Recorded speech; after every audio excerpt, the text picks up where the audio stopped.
Have you ever really stopped to think about where your opinions come from? I mean, not just what you believe, but why you believe it? We all like to think that our opinions are these things we've carefully constructed, brick by brick.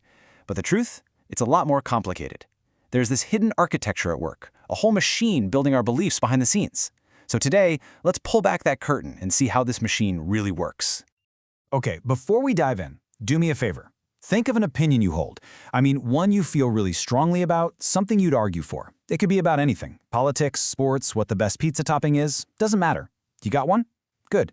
Just hold on to that thought, because by the end of this, you are going to see that opinion in a whole new light.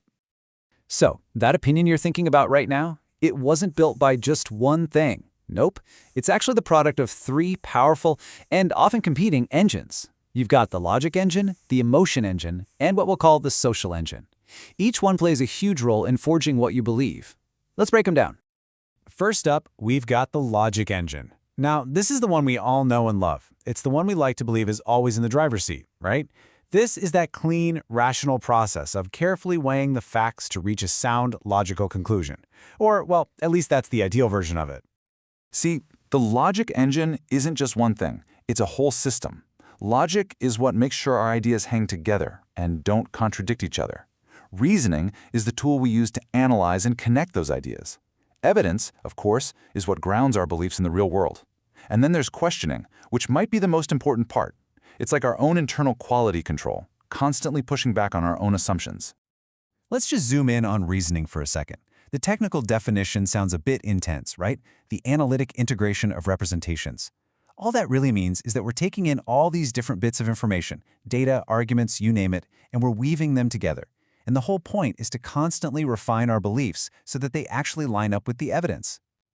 So the logic engine is the ideal. It's that slow, careful, deliberate way of building a belief. But here's the thing, it's almost never working by itself. Let's talk about what happens when the second engine roars to life. And that brings us to the emotion engine. Oh boy. If the logic engine is a careful architect drawing up a blueprint, the emotion engine is like a powerful river current, just pulling us in a certain direction. This is where we stop just thinking our way to a conclusion and start feeling our way there. And the contrast here is just night and day. The logic engine is that slow, methodical path of careful reasoning. The emotion engine, it's like a lightning bolt. It's fast, it's intuitive, it's your gut feeling. It runs on something called affect and heuristics, which are basically just mental shortcuts that help us make decisions in a snap. Affect is such a key idea here. It's not just about being happy or sad. You can think of affect as the emotional charge that gives information motivational energy. It's the secret sauce that makes one idea feel compelling and true, while another just falls flat, even if the logic is totally sound. It's that invisible force that makes something just feel right. And this feeling, this affect, it's fueled by some really deep stuff. Our existing beliefs act like these cognitive anchors, filtering what new evidence we're even willing to consider.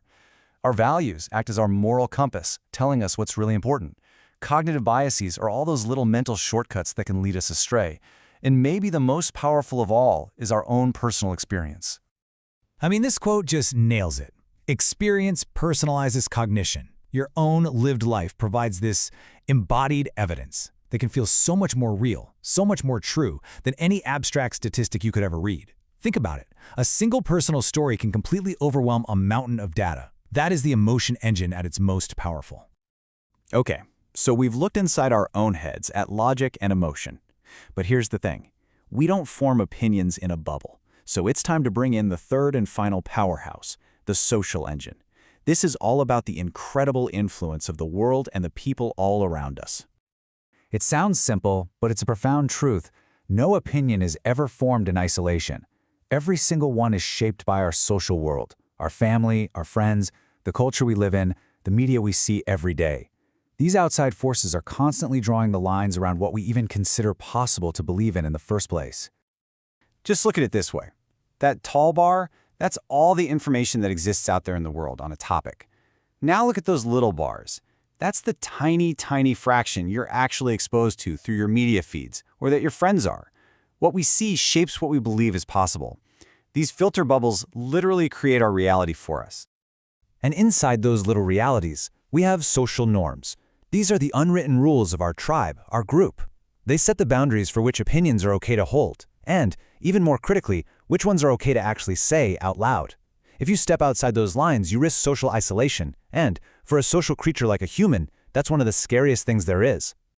And when that social pressure gets really intense, it can lead to something called groupthink. This is what happens when the group's desire to just get along becomes more important than actually being right. Dissent gets shut down, not because an idea is wrong, but because it's rocking the boat. At this point, keeping the group's identity safe is way more important than finding the truth. So there you have it. We've got these three colossal forces: the cool, rational process of logic, the powerful gut-level pull of emotion, and the immense pressure of our social world. An opinion isn't the result of just one of these. It's forged right there in the collision between all three. At the end of the day, forming an opinion is a messy, dynamic negotiation. Your brain is in a constant tug-of-war, trying to balance what the evidence is telling you, what your gut is screaming at you, and what your community is expecting from you. And what finally emerges from that messy negotiation is your stance. It's a unique blend of all three engines. And that mix is different for every single belief you have. Your opinion on a scientific theory might be, 90% logic engine. But your feelings about your favorite sports team? That's probably almost all emotion and social engine. But this final product, this stance, it's not just some random thought. It's defined as an actionable conviction that guides behavior. What does that mean? It means this is why our opinions matter so much. They are the things that actually drive us to do things in the world. Now that stance you've built, it feels solid, right? It feels certain and true. But here is the most important takeaway of all of this. It is not set in stone. It can be re-examined, it can be recalibrated. We actually have the power to become more conscious architects of our own beliefs. And the tool for doing that is this incredible concept called zero-based thinking. You can think of it like a mental reset button.